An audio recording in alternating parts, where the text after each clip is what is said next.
মা বাবার চোখের সামনে থেকে এই বাচ্চাটাকে কেড়ে নেওয়া হয়েছে। এই মা বাবার জন্য বুক ধরানো, মন ধরানো খুবই কঠিন। আমরা আল্লাহ তাআলার দরবারে দোয়া করি, আল্লাহ তাআলা তাদের সকলের সিনার উপর তার রহমতের হাত বুলিয়ে দিন।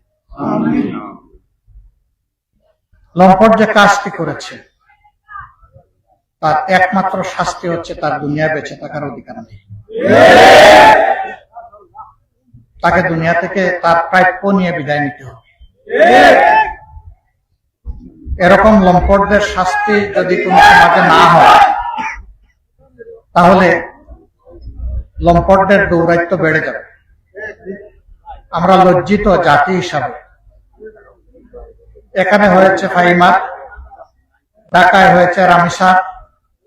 এই ধরনের ফাহিমা এবং রামিসা তাদের আত্মচিৎকার, জীবন আলো নিভে যাওয়া আর আপনজনের চোখের পানি দিয়ে নদী তৈরি হয়ে যাওয়া, বর্তমানে এটি হচ্ছে বাংলাদেশের চিত্র। জাতি হিসাবে আমরা লজ্জিত।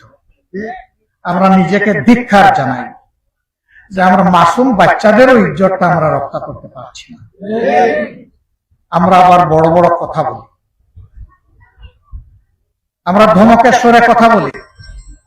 আমাদের কারো কারো আচরণে মনে হয় যে আমরা শুধু দুনিয়া না আসমানকেও শাসন করার সামর্থ্য রাখি। নাউজুবিল্লাহ।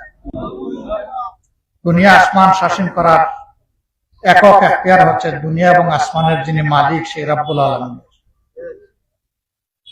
দেশের ক্ষমতায় কেউ গেলে তার বিনয়ী হওয়া উচিত, দেশের মানুষের দায়িত্ব নেওয়া উচিত।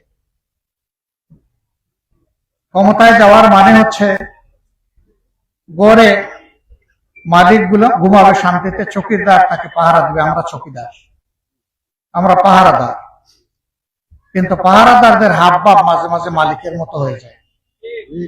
তারা দেশবাসীকে তাদের ভাড়াটিয়া মনে করেন আর নিজেকে তারা মালিক মনে করেন।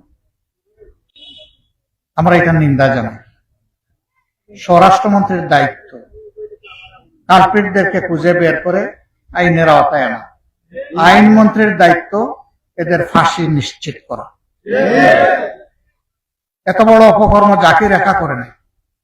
এই লম্পটের সাথে তার আপনজনরা জড়িত বলে সবাই বলছে, এবং সবার মুখে যে কথা আসে এই কথা মিথ্যা হতে পারে না। তাদেরকে আইনের আওতায় আনতে হবে। তারা বাংলাদেশের যেখানে পালিয়ে থাকুক তাদের পাকড়াও করে আইনের আওতায় আনা উচিত।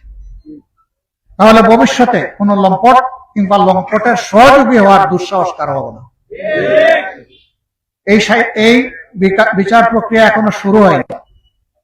28 দিন হয়ে গেল।